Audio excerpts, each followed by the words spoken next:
Hello friends, आज का हमारा टॉपिक है tuberculosis of bone. Tuberculosis is still a common infection in developing countries after lungs और lymph node. यानी most commonly जो टीबी होती है वो हमारी होती है लंग्स की या फिर लिम्फ नोड की। लंग्स और लिम्फ नोड के बाद जो मोस्ट कॉमन टीबी यानी सेकंड नंबर पे जो आती है वो आती है हमारी बोन की या फिर जॉइंट्स की। ठीक है, फिर आता है इसका पॉजिटिव ऑर्गेनिज्म। हमें पता ही है कि माइकोबैक्टीरियम ट्यूबरक्लोसिस है जो वो टीबी का पॉजिटिव ऑर्गेनिज्म है, उसकी वजह से ही जो वो बोन की टीबी होती है।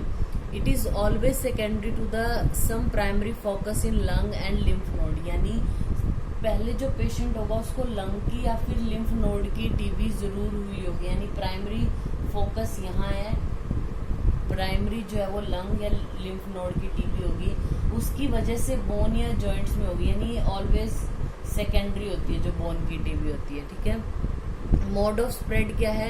या तो हिमेटोजीनस, मतलब लंग से जो ब्लड जा रहा है उसके थ्रू अगर जो है वो माइकोबैक्टीरियम ट्यूबरक्लोसिस बोन तक चला गया तो बोन की टीबी हो जाएगी। ठीक है, या फिर डायरेक्ट एक्सटेंशन, यानी जैसे लंग्स के पास की जो बोन है उसमें होने के चांसेस होते हैं। मीन्स हिमेटोजीनस और डायरेक्ट एक्सटेंशन जो है वो इसका मोड ऑफ स्प्रेड है। फिर आते हैं पेशेंट में आपको क्लिनिकल फीचर क्या मिलेंगे। जो ट्यूबरक्लोसिस के नॉर्मल फीचर्स हैं जैसे पेशेंट को फीवर आना, वेट लॉस होना, नाइट स्वेट्स, ये तो होंगे ही होंगे। अब क्या हो रहा है, बोन की हो रही है तो उस बोन में यानी उस एरिया में क्या होगा, पेन होगी पेशेंट को, स्वेलिंग हो सकती है और मोस्ट कॉमनली जो है वो कोल्ड एब्सेस बन सकती है।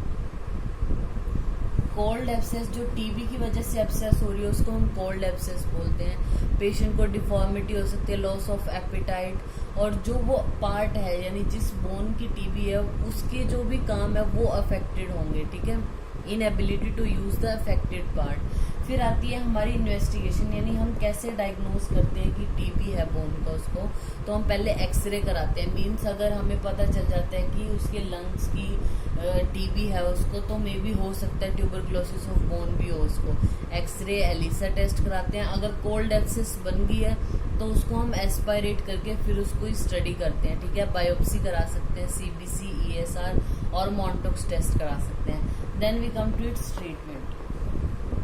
ट्रीटमेंट में क्या करना है, हमने पेशेंट को रेस्ट करने को बोलना है, हाई प्रोटीन डाइट लेने को बोलना है। कोल्ड एब्सेस जैसा हमने बताया कि मोस्ट कॉमन जो ये तरह की कॉम्प्लिकेशन है टीबी की, जो बोन की टीबी है उसकी, तो कोल्ड एब्सेस है उसको हमें ड्रेन करना है और एटीटी यानी एंटी ट्यूबरकुलर ट्रीटमेंट हमने देना है पेशेंट को। तो इसके लिए जो मेडिसिन हैं जैसे आइसोनियाजिड है, रिफेम्पिसिन है, इथेम्बुटोल है, पायरासिनामाइड है। ठीक है, ये सब पेशेंट को देनी है। तो ये हमारा टॉपिक हो गया tuberculosis of bone. Thank you.